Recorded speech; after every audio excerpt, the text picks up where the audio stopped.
go. Now, most of us know how miserable a relationship breakup can be, but what about when friendships go into meltdown? Have a look at this.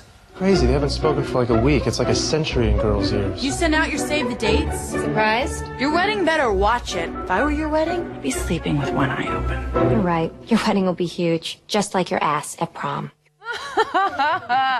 I'm thinking that there are probably more dignified ways to go about it than that. So what are the rules for dumping a friend? To give us the ins and outs, we're joined by behavioural expert Dr. Adam Fraser and author Dilvin Yasa. Guys, so is it worse than breaking up with a partner as breaking up with a friend, Dilvin? I think it can be worse for women because we form really intense relationships.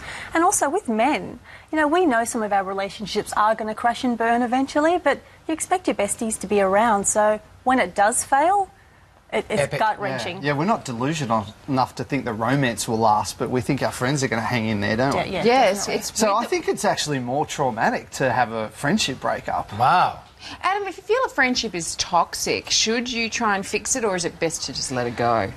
Well, it's what you define as toxic. If it's really dysfunctional, you got to let it go. But sometimes our friendships melt down over little trivial things, and if we actually just, you know, bite the bullet and communicate and talk about it, we can fix it. But if it's toxic, I'd be getting out of there. Mm-hmm. So, and if you feel there's no way to resolve your issues, though, what's the best way to walk away? You know, like, is it because guys, what we do is we just sort of slowly put everything down and slowly just edge out of the relationship quietly, bit by bit. And that's the way to do it. Oh, really? Yeah, you don't want drama. Sometimes they turn on you. And what you don't want is to be remembered as the wench who ruined her life. You just want to blend into the rich tapestry of ghosts of friendships past. So you don't text them when you're drunk?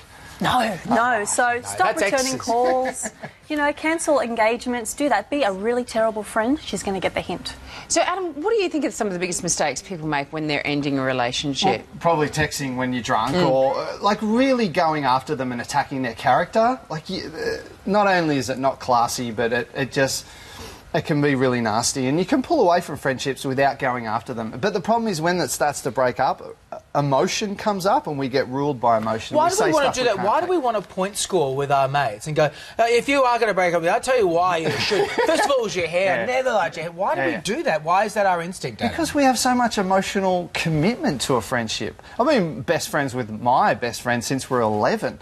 Like, we can't end our friendship because we've got too much dirt on each other. But, you know, but the big thing is that that's a lot of years that we've invested in our friendships and they're important to us, so we're emotionally attached. Have you guys ever been dumped? Been dumped? Yes. Yeah. Oh, yeah. Was it bad? Were you the dumper or the dumpee?